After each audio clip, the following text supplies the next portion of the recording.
Marc.Lore and Alex Rodriguez are getting investors in their basketball team. So they bought the basketball team for 1.5 billion, like majority, like they're gonna have like 95 or 90% stake. They are now going to sell. They bought the franchise for 1.5 billion like 5 years ago, or in 2021. My apology. Now they just sold a minority stake, which I believe is probably gonna be like 10% for 2.3 billion to the Carlyle Group.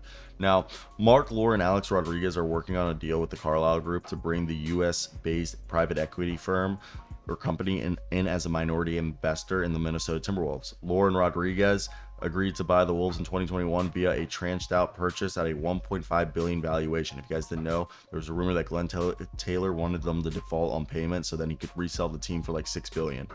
This included initial 20% stake, which they paid. Now they paid their second payment, which is 40. They have another option that's due by March for another 20%, and then they got to go up. I think it goes up to 80 or 90. The remaining 20% will continue to be held by Glen Taylor, but Rodriguez and Lore have the option to buy those pieces as well.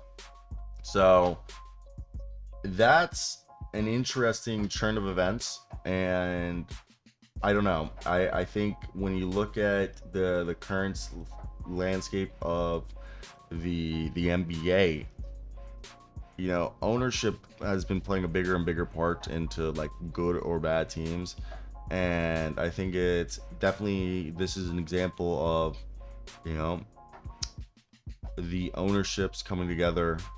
And I actually think they're struggling to get the money, and this is why they're doing it. But I was trying to find a good way to spend this, but no, I think they're struggling to find the money, and now that they're pivoting and trying to find a way to replace said money. But besides that, I think they're going to be fine, and like they're billionaires, so billionaires figure out a way to find money.